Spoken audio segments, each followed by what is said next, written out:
Nunca tinha estúdio de grava, nunca tinha ninguém para falar assim, para me acorrer você traço. Para me dar início, não queria nada de música dentro de casa. Queria nada de para ir tocar guitarra, tocar viola, tocar piano, tocar bateria. Ele fica a pôr música todo dia dentro de casa. Eu não queria que é paixão.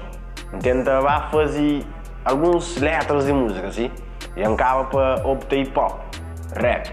Começa a escrever em rap, meio com o brother, eu tocava na mesa, a fazer beat, a me dar a freestyle.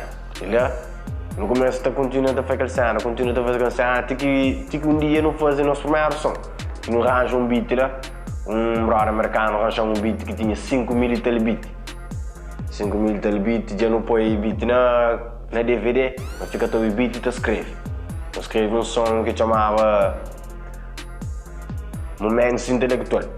É meio com o Lúcio, ele é filho de Mário Lúcio. De lá, eu gravo dentro no estúdio de um brother que chama Extreme, que hoje é Castari. De lá, eu começo a fazer aquele cena todo dia. Porque não queria aquela paixão que tinha hoje nessa net.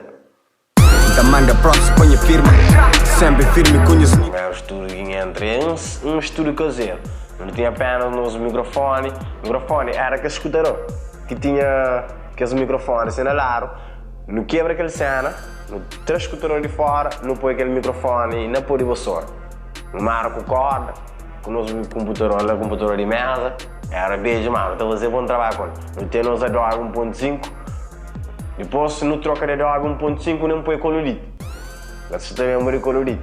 Você põe no colorite e não está fazendo a cena. Só que não queria também, ao mesmo tempo, queria aquele paixão para gravar a música mesmo. Ele também que começa a produzir a própria cena. Pô, nunca muito dura com o rapaz, fica produzindo.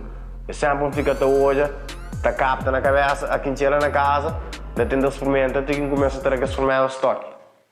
Da manda props, põe firme, sempre firme.